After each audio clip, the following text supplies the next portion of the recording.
केदारनाथ अग्रवाल द्वारा रचित चंद्रगहना से लौटती बेर, इसका अर्थ समझा रहे हैं। बच्चे ध्यान दें और ध्यान से सुने।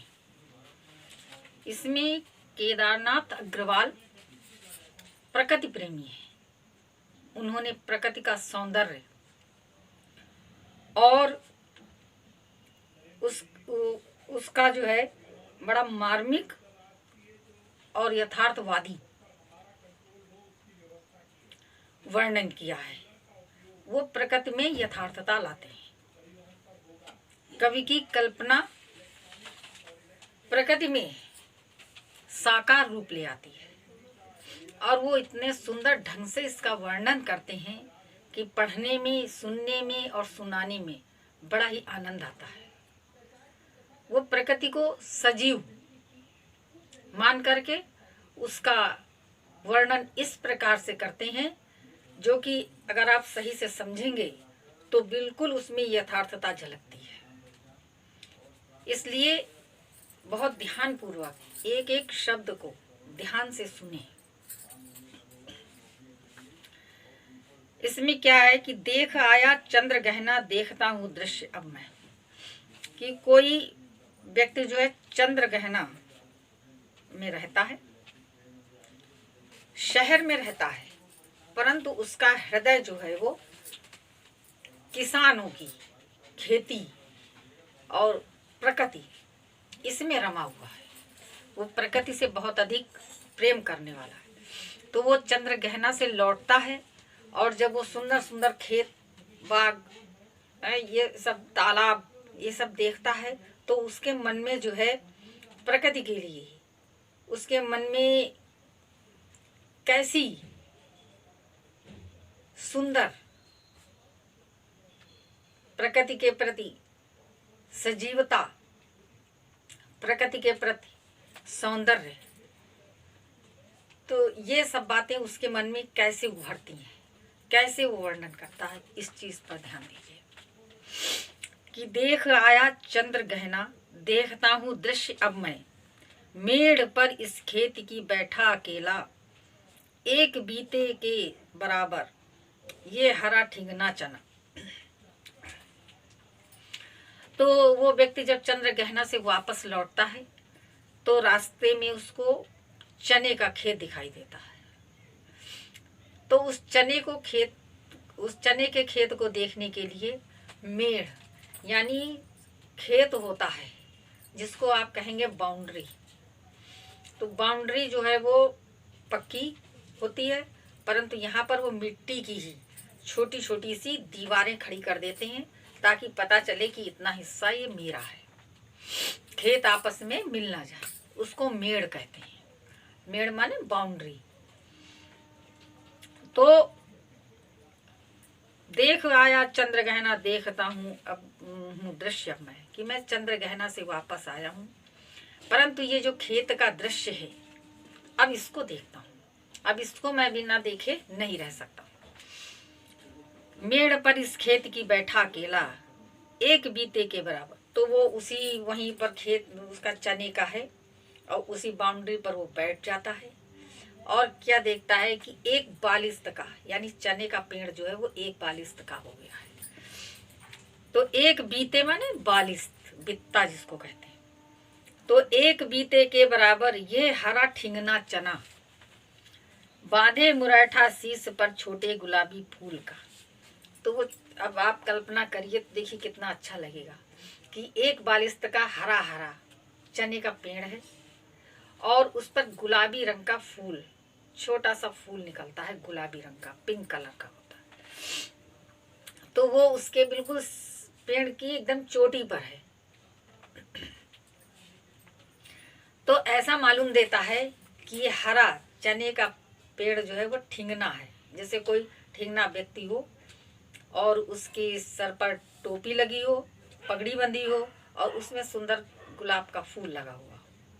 तो वो ये कैसी कल्पना कितनी सुंदर करके बता रहा है कि वो ठिंगना जो है यानी नाटा यानी छोटा चने का पेड़ है और बांधे मुरैठा शीश पर छोटे गुलाबी फूल का। तो वो बताया कि वही पगड़ी ऐसा लगता है कि सिर पर वो पगड़ी बांधे हुए है और उसमें जो है पिंक कलर का, गुलाबी कलर का फूल लगा हुआ है। सजकर खड़ा है, पास ही मिलकर उगी है, बीच में अलसीठ हटीली। तो ऐसा लगता है वो पगड़ी अगड़ी लगा करके, जैसे कि दूल्हे को सजाया जाता है, तो वो पगड़ी अगड़ी लगा करके सज संवर करके खड़ा हो गया कि अब मैं शादी के योग्य हूँ, अब मैं शादी करूँगा। तो वो शादी के वक्त उसके पगड़ी लगाई जाती है और उसमें फूल और सब मोती होती लगे होते हैं। पास ही मिलकर उगी है, बीच में अलसी हठीली, और पास में ही अलसी का पेड़ है। हठीली माने जिद्दी, जो कह रही मैं हटूंगी ही नहीं। तो पास में ही अलसी का पेड़ है, वो भी जिद पूर्वक वहीं पर खड़ी हुई है। और देह की पतली, कमर की है लचीली, और नील फूले फूल को सिर पर चढ़ाकर। तो अलसी का पेड़ कैसा होता है? एकदम पतला, ऐसा लगता है कि कोई पतली स्त्री खड़ी हुई हो, कि जो एकदम पतली है और उसकी कमर बहुत लचीली है, जो लहरा कर चलती है। और नीले फूल, अलसी का फूल कैसा होता है? नीला। तो वो नीला फूल जो है, उसमें जो है नीले नीले फूल उगे हुए हैं अलसी के पेड़ में। तो नील फूले फूल को सिर पर चढ़ाकर, तो वो भी अपने सिर पर जो है नीला फूल लगाए हुए है कि हम भी तुमसे कम नहीं है। तुम गुलाबी पिंक लगाए हो तो मैं नीला लगाया है। कह रही है जो छुए ये, दूं हृदय का दान उसको, और सरसों की न पूछ। तो वो कह रही है जो छुए ये, यानी जो जिसमें हिम्मत हो वो मुझे छुए। जिस प्रकार से कोई नायिका नायक से कहती है कि अगर आप में हिम्मत है तो आप हमें छूकर दिखाएं, तो हम आपको अपना दिल दे देंगे। तो ऐसे ही वो कह रही है कि पहले हिम्मत तो दिखाओ, मुझको छू करके तो देखो, जो मुझको छुएगा मैं अपना दिल उसी को दूंगी। और सरसों की न पूछो, हो गई सबसे सयानी, हाथ पीले कर लिए हैं ब्याह मंडप में पधारी। अब कह रहे सरसों की तो पूछिए ही मत, यानी सरसों का पौधा जो है वो कैसा है, उसमें बताया था कि पीले फूल, सरसों में पीला फूल आता है, एकदम पीला डार्क। तो कह रहे अब तो सरसों की तो पूछिए ही मत, वो तो पूर्ण रूप से यौवना हो गई है। सयानी माने यौवना हो गई है, शादी के योग्य हो गई है। तो उसके जो सरसों के जो पीले पीले फूल हैं, तो जब शादी होती है तो हाथों में हल्दी लगाई जाती है। तो ऐसा प्रतीत होता है कि सरसों अब यौवना हो गई है, ब्याह के योग्य हो गई है, और उसने अपने हाथों में हल्दी लगा करके और ब्याह मंडप में अब वो पधारने वाली है। कितना सुंदर वर्णन किया है, कहाँ प्रकृति और कहाँ नायिका, कैसा मेल करा दिया। तो कवि की कल्पना का कुछ कहा नहीं जाता। कहते नहीं जहाँ न जाए रवि वहाँ जाए कवि। कवि का जो है मस्तिष्क बहुत ऊंचा होता है, वो निर्जीव चीजों में भी सजीवता ला देता है। और फाग गाता मास फागुन, आ गया है आज जैसे। तो ये सब देख करके बताया कि ये फागुन का महीना जो होता है, ये बसंत का महीना होता है। तो इसमें हर चीज जो है वो अपनी चरम सीमा पर होती है, सौंदर्य में, सुंदरता में और रंगों में, हर चीज में बिल्कुल चरम सीमा पर होती है। तो इस समय जो है फागुन, ऐसा लग रहा कि फागुन का महीना जो है वो फागुन का गीत होता है, उसको फाग कहते हैं। तो ऐसा लगता फागुन भी इतना प्रसन्न होकर के फाग गीत गा रहा है। देखता हूं मैं स्वयंवर हो रहा है, प्रकृति का अनुराग अंचल हिल रहा है। तो वो फागुन गाता हुआ, फाग गाता हुआ फागुन आ जाता है और वो कहता है कि देखता हूं मैं, कि आज मैं देख रहा हूं कि स्वयंवर, किसी का स्वयंवर हो रहा है। इतने इतने सुंदर, इतने इतने अच्छे, इतने इतने प्यारे, सब एक एक जगह एकत्रित हैं। तो ऐसा लग रहा है कि जैसे किसी की शादी होने जा रही है, किसी का ब्याह होने जा रहा है। स्वयंवर हो रहा है, प्रकृति का अनुराग अंचल हिल रहा है, और प्रकृति भी अपने मस्ती में झूम रही है। ठंडी ठंडी हवा चल रही है हल्के हल्के, तो ऐसा लगता है प्रकृति का अनुराग, अनुराग माने प्रेम, प्रेम रूपी अंचल, अंचल कहते हैं पल्लू को। तो जब पेड़ पौधे सब हिलते हैं, हवा चल रही होती है, तो ऐसा लगता है प्रकृति का है पल्ला वो हवा में हिल रहा है। इस विजन में, यानी इस विजन माने सुनसान स्थान, यानी विजन माने जंगल।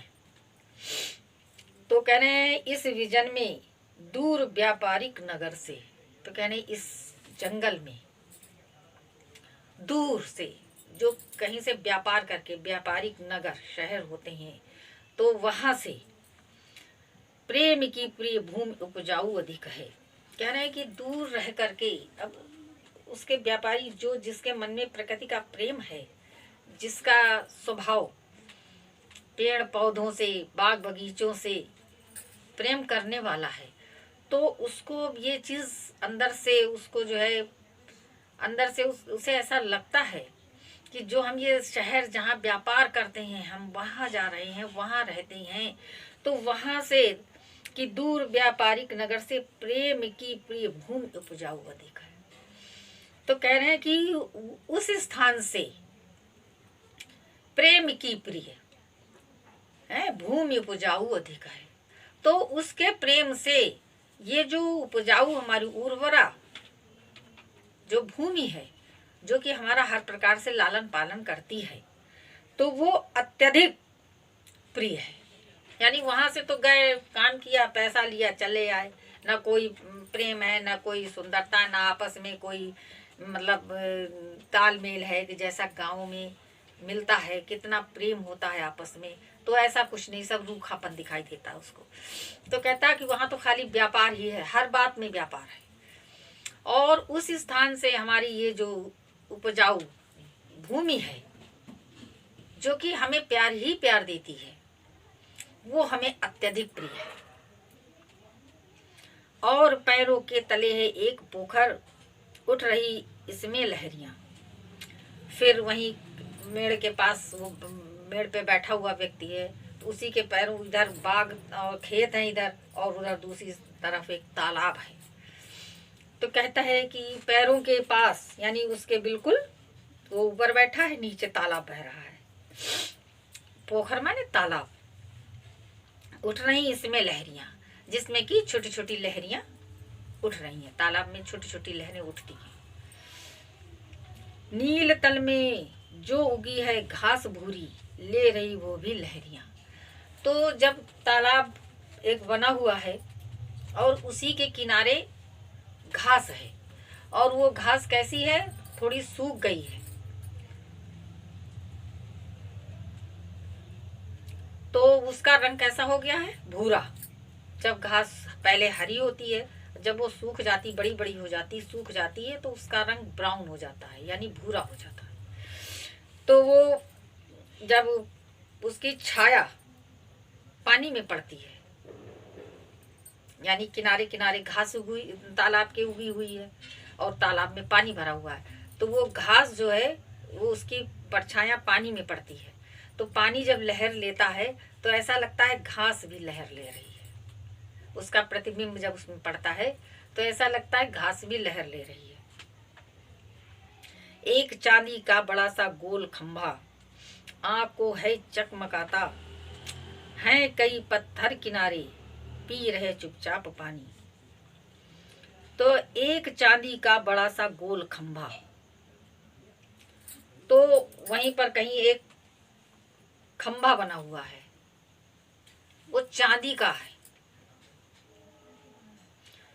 तो जैसे खंभे होते हैं ना, गोल खंभा है, राउंड एकदम। तो वो खंभा कैसा है, चांदी का सा, उसमें इतनी चमक है कि वो चांदी का प्रतीत हो रहा है। जिसके सामने अगर आंख डालो तो क्या होता है, आंखें चिमधिया जाती हैं, आंखें बंद होने लगती हैं। चौंधिया ना माने चकमका जाना। तो जब उसकी ओर दृष्टि डालो, क्योंकि सूर्य की रोशनी पड़ रही है, तो कोई भी सफ़ेद चीज़ है तो वो सूर्य की रोशनी में बहुत अधिक चमकने लगती है। उसके सामने आँख जो है वो नहीं ठहर पाती है, आंखें बंद हो जाती हैं। तो कह रहे हैं आंखें जो है बार बार बंद हो रही हैं, खुल रही हैं, इसको कहते हैं चकमकाना, आंखें चकमका रही है। कई पत्थर किनारे पी रहे चुपचाप पानी, और उसी तालाब के किनारे किनारे कुछ पत्थर हैं जो थोड़े पानी में हैं, थोड़े सूखे में हैं। तो ऐसा प्रतीत होता है ये पत्थर जी भरकर पानी पी रहे हैं और बराबर रात दिन वहीं पर पड़े हुए हैं। लगता है इन्हें कितनी प्यास हो गई है, इनकी प्यास ही नहीं बुझ रही है। चुप खड़ा बगुला डुबाए टांग जल में, देखते ही मौन चंचल ध्यान निंद्रा त्यागता है। चट दबाकर चोच में नीचे गले के डालता है।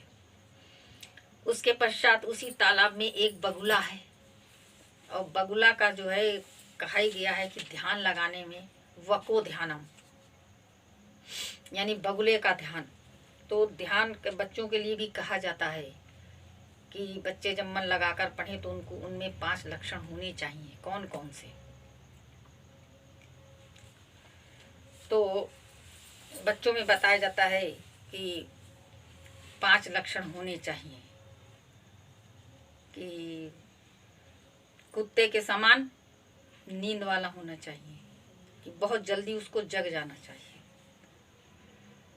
और काक चेष्टा वको ध्यानम, और स्वान निंद्रा तथैव च, अल्पहारी ग्रह त्यागी विद्यार्थिना 5 लक्षण। कि काक चेष्टा यानी कौवे के समान चेष्टा वाला होना चाहिए, होशियारी होनी चाहिए। वको ध्यानम, बगुले के समान ध्यान लगाना चाहिए।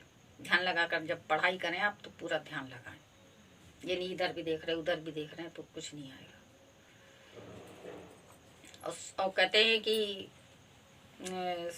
स्वान निंद्रा है, काक चेष्टा वको ध्यानम स्वान निंद्रा, कुत्ते के समान नींद वाला, यानी गहरी, पता लग रहा सो गए, पेपर भी छूट गया, फटाक से उठना चाहिए, जरा सी भी आहट हो फट से उठ जाना चाहिए, थोड़ा खाना चाहिए, और घर के वातावरण को, जहाँ बातचीत हो रही हो, वार्तालाप हो, वहाँ से आप हट जाएं। गृह त्यागी का मतलब ये नहीं कि घर छोड़ दें, एकांत स्थान, पढ़ाई जो है वो एकांत स्थान में होती है। तो इसलिए कहा गया है कि बगुले का ध्यान कितना चुपचाप, वो ध्यान कितना मतलब वो संतोषी है, कितना ध्यान लगाता है, तब उसको चारा मिलता है। कि चुप खड़ा बगुला डुबाए टांग जल में, तो उसकी टांग जो है वो पानी में डूब रही है और एकदम चुपचाप ध्यान लगा करके खड़ा हुआ है, आंखें भी बंद हैं। देखते ही मीन चंचल, और तभी तो मछली बहुत चलायमान होती है, तो वो जैसे ही आती है पानी हिलता है, बगुले को आभास हो जाता है। तब वो अपनी ध्यान निंद्रा को, जो ध्यान में बैठा हुआ है उसको वो ध्यान निंद्रा अपनी भंग करता है और फटाक से मछली को चोंच में दबा लेता है और गटक जाता है, गले के नीचे चट दबाकर चोंच में नीचे गले के डालता, तो चट से दवाई और मुंह में डाली, गई गले। तो ध्यान का ये परिणाम हुआ। अगर वो भी पानी में खेलता कूदता रहे, इधर भागे उधर भागे, तो मछली होशियार हो जाएगी, नहीं मिलेगी उसको। एक काले माथ वाली चतुर चिड़िया और श्वेत पंखों के झपाटे मार फौरन टूट पड़ती है भरे जल के हृदय पर एक उजली चटुल मछली। तो कह रहे हैं कि एक काले, तभी तक जहाँ पर तालाब होता है वहाँ पर पक्षी बहुत अधिक होते हैं, क्योंकि जल में मछलियाँ होती हैं और पक्षियों का आहार यही है। छोटी छोटी मछली हैं, उनको पकड़कर वो अपनी जीविका बिताते हैं।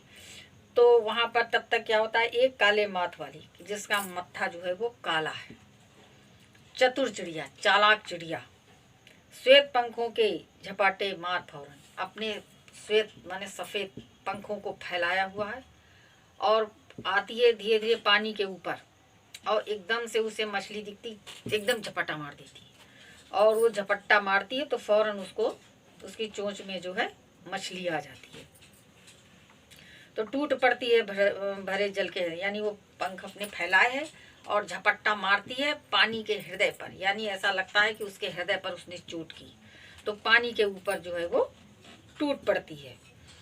एक उजली चटुल मछली चोंच पीली में दबाकर दूर उड़ती है गगन में, और यहीं से फिर क्या करती है, वो उस मछली को, चतुर मछली को अपनी पीली चोंच में दबा लेती है और उसको दबा करके दूर उड़ के भाग जाती है। और यहीं से भूमि ऊंची है जहाँ से रेल की पटरी गई है, ट्रेन का टाइम नहीं है, मैं यहाँ स्वच्छंद हूँ। फिर उधर फिर क्या दिखता उसको है, उसको चने का खेत दिखा, फिर उसको तालाब की तरफ उसकी दृष्टि गई, तालाब भी उसको दिखाई दिया। फिर तालाब में उसने ध्यान लगा कर देखा क्या क्या है। उसके बाद फिर उसको, क्योंकि गांव में खेत होते हैं तो खेतों के किनारे ही रेल की जो है वो पटरी, रेल लाइन बिछी होती है। ऐसे ही ऊंचा सा होता है, उसी पे रेल लाइन बिछी होती है, तो पटरी बिछी हुई है, तो वो जमीन से काफ़ी ऊंचा बना दिया जाता है। तो उसको ये दिखाई दिया कि भूमि ऊंची है जहाँ से, कि जहाँ से भूमि ऊंची है, जमीन ऊंची है, तो वहाँ पर रेल की पटरी गई है, तो उसके ऊपर रेल की लाइन बिछी हुई, रेल की पटरी गई है। कह रहा अभी ट्रेन का टाइम नहीं है, यानी अभी ट्रेन आने वाली नहीं है, इसलिए मैं स्वच्छंद होकर के इधर उधर घूम सकता हूँ।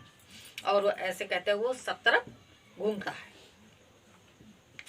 जाना नहीं है चित्रकूट की अनगढ़ चौड़ी, कम ऊंची ऊंची पहाड़ियां दूर दिशाओं तक फैली हैं। कह रहा जाना नहीं है चित्रकूट की अनगढ़ चौड़ी, माने चित्रकूट की अनगढ़ माने जिनकी कोई गिनती नहीं हो सकती है। अनगढ़ माने जिनको नापा नहीं जा सकता है, मतलब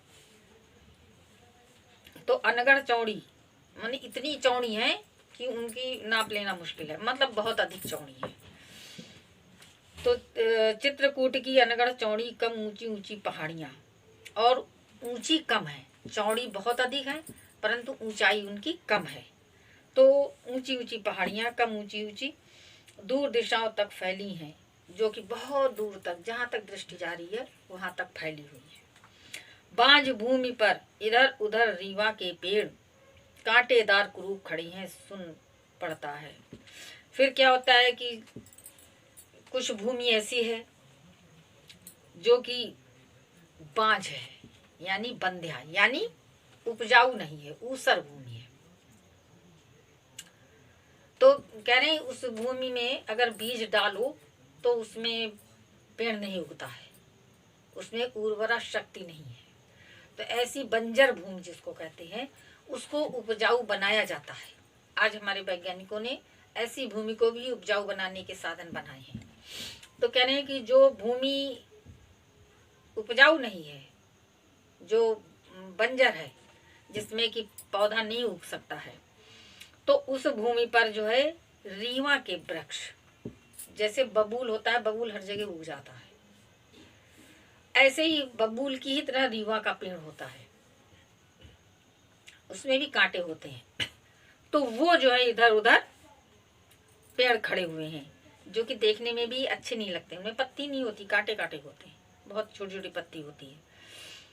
सुन पड़ता है मीठा मीठा रस टपकाता, सुग्गे का स्वर टे टे टे टे। और तभी क्या होता है, वो उधर देख रहा होता है, तब तक एकदम से तोते आ जाते हैं, और तोते आकर के टे टे टे अपने मीठे स्वर, कहते तोता पाला भी जाता है, तोते का स्वर मीठा होता है, तो कह रहे कि वो अपनी मीठे स्वर में टे टे करके आवाज लगाने लगा। तभी उसका ध्यान उधर से भंग होकर के तोते की तरफ चला जाता है। वनस्थली का हृदय चीरता, उठता गिरता सारस का स्वर। फिर जो है सारस जो है बहुत को करके बोलता है, तो उसकी आवाज जो है वो अच्छी नहीं लगती है, बहुत तेज बोलता है।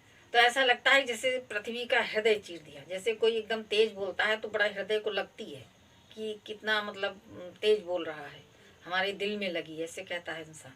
तो ऐसे ही जब वो बोलने लगा तो जैसे लगा कि उसका वनस्थली यानी उस जंगल की जमीन का जो है लगता है हृदय जैसे फटने लगा। तो उठता गिरता सारस का स्वर, यानी तेज हल्के तेज हल्के, तो ऐसे उस सारस का स्वर है, सारस की आवाज है, टिटो टिटो टिटो टिटो करके बोलता। मन होता है उड़ जाऊं मैं पर फैलाए सारस के संग, जहां जुगल जोड़ी रहती है। तो जब उसको उड़ते हुए खूब बड़ी चिड़िया होती है सारस, तो वो पंख फैला करके उड़ता है, तो उसका भी मन कहता है, वो जो व्यापारी आया हुआ है जो ये सब देख रहा है, वो कहता मेरा भी मन करता है कि मैं इन पक्षियों के साथ आसमान में उड़ूं। और जहाँ पर ये सारस की जोड़ी जुगल जोड़ी यानी सारस की जोड़ी जहाँ पर रहती है, मैं वहीं पर ही जाऊं और हरे खेत में जाकर के देखूं, सच्ची प्रेम कहानी सुन लूं चुप्पे चुप्पे। और देखें ये दोनों, क्योंकि सारस की जोड़ी हमेशा ज़्यादातर साथ में रहती है, तो वो दोनों आपस में प्रेम कलाप करते हैं। तो वो कहता है मैं जाऊं इनके साथ में और जिस खेत में ये दोनों हों मैं इनकी बातें सुनूं कि ये आपस में कौन सी प्रेम भरी बातें करते हैं, ऐसा उसका मन करता है। अगर आपको हमारी वीडियो पसंद आई हो तो वीडियो को लाइक कर दें और चैनल को सब्सक्राइब करके बेल आइकन दबा दें।